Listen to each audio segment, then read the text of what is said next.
Bonjour, merci de nous rejoindre. Notre invité est la personnalité la plus illustre du Burundi. C'est Pierre Nkurunziza. Vous êtes président de la République et commandant des forces de défense nationale. Merci d'avoir accepté notre invitation. Merci beaucoup. Alors, on vous a suivi pendant quelques jours. On a procédé il n'y a pas très longtemps au lancement du programme pavage des communes nord du pays, notamment Cibitoke, Kamenge et je précise également Kinama. Et avec vous encore, on était dans le centre du pays, précisément à Gitega, puis dans le centre-nord, dans la province de Karouzi, pour des travaux communautaires. Alors dites-moi, c'est finalement un vaste programme de reconstruction du Burundi après toutes ces années de crise. Absolument, c'est un vaste programme de reconstruction que nous avons donc initié avec la mobilisation de toute la population autour de la paix, mais aussi autour des activités de développement communautaire. Cela fait que ce vaste programme qui date des années 2006, maintenant a fait preuve de succès, ce qui fait que même les autres pays, même la communauté internationale vient s'inspirer souvent de ce que nous faisons ici au Burundi et que maintenant, avec le deuxième mandat, nous sommes donc en phase de nous préparer à construire. Donc, on va multiplier par 2 toutes les infrastructures et toutes les actions que nous avons faites depuis 2005. Le Burundi, on le sait, a connu plusieurs années de crise avec en toile de fond des conflits ethniques, une guerre civile.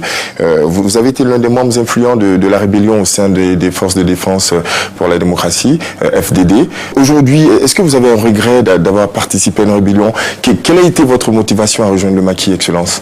Bon, vous savez très bien que le Burundi, c'est un pays qui a connu beaucoup de difficultés depuis très longtemps, depuis l'indépendance, mais même avant l'indépendance, avec la colonisation belge, la population burundaise, la société burundaise était divisée en groupes ethniques avec les carcans venus de l'extérieur pour opposer les Burundais entre eux. Cela nous a fait beaucoup de séquelles, à tel enseigne que même après l'indépendance, on a continué à assister à des massacres interethniques et qu'aujourd'hui, nous sommes en phase de dire voilà, nous avons donc essayé d'utiliser notre intelligence et dire voilà que nous mettons fin à ce cycle de violence. À côté de cela, nous vous disons qu'il y avait un refus de la démocratie dans notre pays, à telle enseigne que chaque fois qu'il y a donc tentative d'organisation des élections, 3 mois, et c'était donc le bain de sang, on assistait au massacre des chefs de l'État, des députés, des ministres. C'était vraiment le chaos, sans oublier les massacres des populations, et d'autres qui sont partis massivement à l'exil. Maintenant, c'est le retour donc à la démocratie, après presque 40 ans d'expérience et d'échecs, avec beaucoup d'histoires vraiment très douloureuses, mais qu'aujourd'hui, avec notre participation au maquis, c'était juste à cette politique d'exclusion, des politiques de massacre, souvent liées aux ethnies, à la région. Et ce qui fait que maintenant, moi, quand j'ai terminé mes études secondaires, j'étais très apprécié depuis l'école primaire jusqu'à l'université. Je faisais partie des grandes équipes de football, d'athlétisme, de culturel, mais que cela ne me permettait pas d'aller dans les facultés où j'avais donc sollicité. Et par après, j'ai été orienté comme ça à l'université dans un institut d'éducation physique et des sports. Et j'ai été donc parmi les brillants étudiants de l'institut, à tel enseigne que j'étais toujours le premier en classe. Et je bénéficiais aussi de la confiance de tous mes amis, de mes camarades d'école et d'université. Et partant, j'étais donc délégué de classe. Mais à la fin des études, j'ai été retenu directement parce que j'ai terminé avec la grande distinction à l'université. Et j'ai été retenu comme assistant. Après donc enseigner 4-5 mois dans une école secondaire. Mais par après, avec la crise de 1993, quand le chef de l'État a été assassiné, et le chef de l'État Ndadaye, juste il y a eu donc une crise grave qui s'est installée dans les communes que vous avez vues là. Tous ces quartiers étaient presque complètement détruits par les massacres, aussi par des affrontements entre les mouvements armés et l'armée. Moi, quand j'enseignais, donc c'était en 1993. 2 ans après, je continuais toujours à enseigner à l'université et certains de mes étudiants ont tenté donc de m'éliminer et Dieu merci, parce qu'il y a d'autres professeurs qui ont été tués. Moi, j'ai échappé à la mort et puis je suis donc parti directement au maquis et rejoindre les autres qui avaient déjà commencé avec l'honneur 4. Voilà donc pourquoi on est parti sans même dire au revoir à la femme et à la famille. Et je me suis retrouvé avec donc... Et qu'est-ce que vous souhaiterez justement que la jeunesse burundaise retienne de votre passage dans la rébellion armée? Bon, c'est-à-dire que ce qu'on retient, c'est le courage. Il faut avoir le courage et avoir donc un objectif à atteindre. Moi, je suis parti et échapper à la mort, mais pas pour faire la vengeance, mais pour dire, voilà, il faut avoir un objectif, avoir la démocratie dans notre pays et permettre à la population de savourer les dividendes de la démocratie et de la paix. Et voilà maintenant, aujourd'hui, ce que nous avons dit au maquis, c'est ce que nous sommes en train de réaliser aujourd'hui. C'est pourquoi je me suis dépensé corps et âme à vivre dans des conditions très difficiles pendant 10 ans de guerre. Et en rébellion, je n'avais pas donc rejoint ma famille. J'étais complètement... J'ai perdu beaucoup de mes amis en termes d'une dizaine de milliers qui sont morts donc, sur le champ de bataille. Jour et nuit, c'était donc enterrer les gens. Et nous avons perdu aussi mes frères et sœurs à cause de la crise. Et tout cela, donc, mais mon père a été aussi assassiné en 72. Tout ça, ce sont des questions de souffrance qu'il faut dominer, avoir donc une détermination dans la vie, quand bien même on a des difficultés, avoir un objectif à atteindre. C'est pourquoi moi je suis très fier avec mon courage et puis la retenue, et jusque donc entre les souffrances et les dominer. Et partant donc gagner la confiance de toute la population, y compris même ceux qui étaient donc, je dirais, des ennemis. Et dans le temps, on dit voilà, au moins, et nous voyons quelqu'un qui peut donc contribuer au développement de notre pays. Les résultats pendant ces 5 ans derniers prouvent à suffisance que ce que nous disons quand j'étais professeur à l'université, et ce que nous disons quand on était toujours au maquis, c'est ce que nous sommes en train de réaliser. Et justement, on constate des avancées énormes dans divers secteurs du développement de votre pays. On va s'attaquer tout de suite à la politique de réconciliation qui a été mise en place durant les 3 ans de transition et bien évidemment la gestion de cette politique de réconciliation. Qu'est-ce qui a été fait concrètement? Mais vous savez, donc, parfois on parlait de réconciliation, d'unité nationale, parfois sous forme de verbes, tout simplement pour leurrer les gens.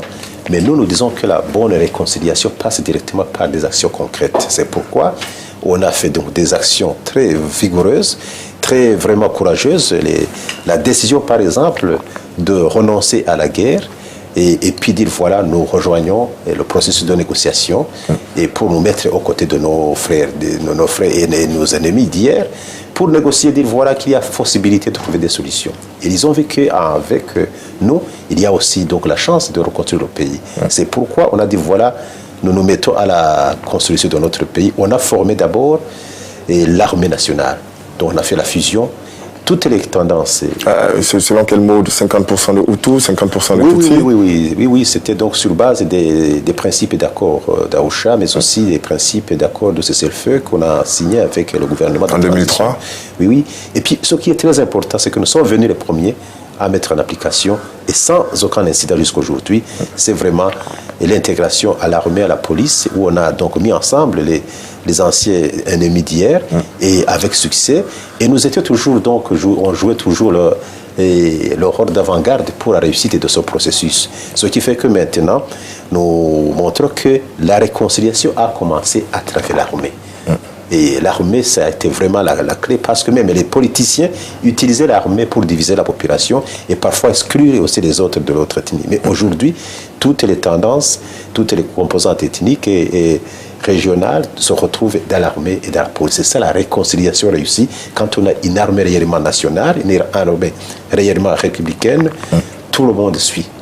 Parce que la clé de tous les problèmes qu'on a connus, c'était une mauvaise politique, mais on s'appuyait sur l'armée et la police pour mater cela et ceci. Aujourd'hui, nous avons embrayé sur notre pédale en disant, voilà, il faut permettre à la population de savourer les dividendes de la réconciliation. Pas danser et donc se donner de la bière, ça, ce n'est pas ça. On a pris des décisions courageuses. La gratuité de l'enseignement primaire. C'est permettre à tous les enfants qui étaient exclus, même ceux qui n'ont pas été à l'école. Aujourd'hui, vous pouvez aller à l'école primaire, vous trouvez donc quelqu'un qui a 15 ans. Normalement, à 15 ans, on devrait être à l'école secondaire.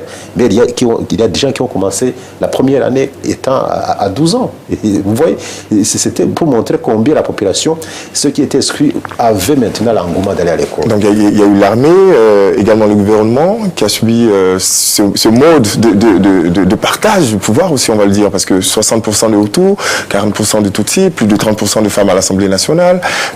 Finalement, Arusha semble convaincre tout le monde.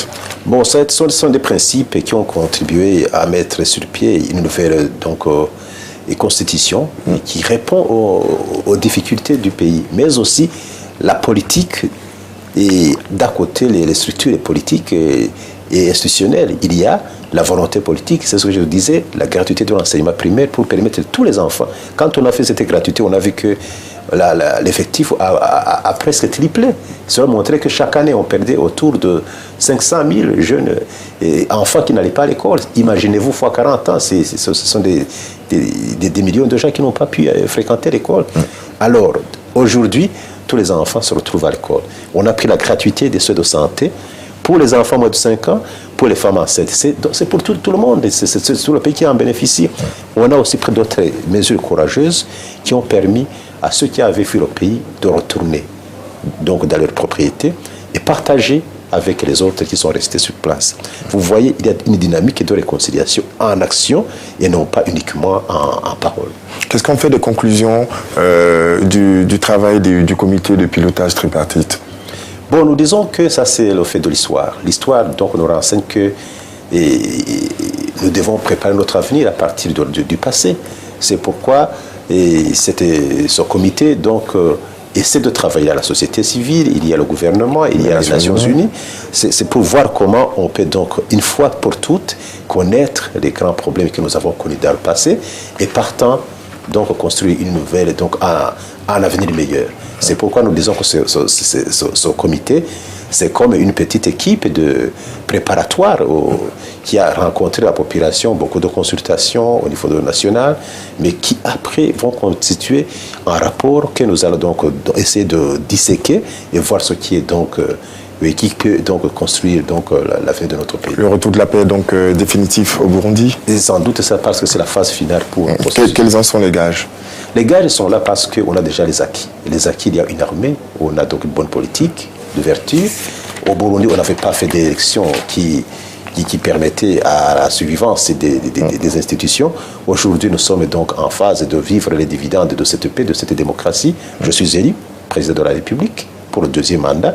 Et alors que dans le temps, il y a personne qui, comme le président de la République, qui avait survécu pendant 3 mois. Ça, c'est vraiment, ce sont des signes éloquents qui montrent que nous donnons ce que nous avons. On a la paix, on a la stabilité, on a la démocratie, c'est un bon décollage pour le pays. Vous avez un parcours exceptionnel, vous en parliez tout à l'heure, à 8 ans vous avez perdu votre père, quelques années après vous rejoignez la rébellion, vous intégrez les FDD, vous êtes grièvement blessé, vous êtes accusé, condamné à mort pour avoir posé des mines antichars dans les rues de Bujumbura, faisant plusieurs dizaines de morts, puis amnistié en 2003, vous vous retrouvez président en 2005.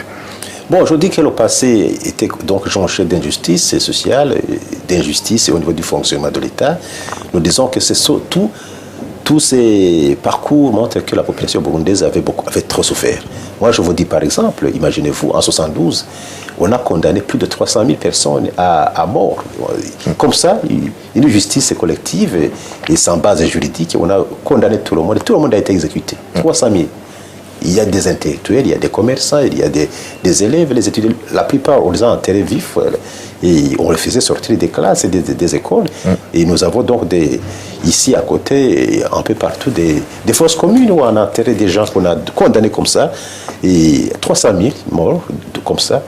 Mais pour nous, être à la rébellion, après avoir échappé à la mort, parce que moi j'étais parmi les grands dirigeant du mouvement, je n'étais même pas au niveau de la branche armée, parce que moi, je faisais la coordination politique.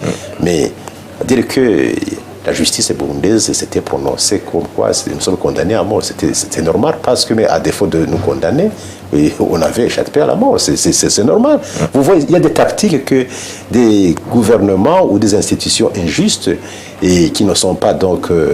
et qui ne travaillent pas dans un contexte tout à fait démocratique, parce que je dis que nous condamner à mort, ça c'est rien du tout pour nous, parce qu'il y a bien d'autres qui ont été condamnés à mort, exécutés. Moi, j'étais en train de combattre, c'est pourquoi même au retour, je n'ai pas été amnistié moi, non, parce que c'était là, politiquement, on a dit voilà, il y a le non-dit sur notre politique, il faut donc qu'il y ait une commission vérité et réconciliation.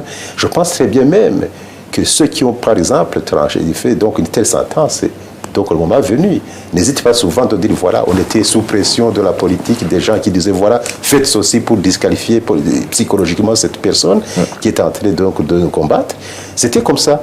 parce que la justice était unidirectionnelle, une justice d'exclusion, où il y avait une bonne partie de la population, la majorité de la population n'avait pas de droit. Vous avez aboli aujourd'hui la loi de la peine de mort?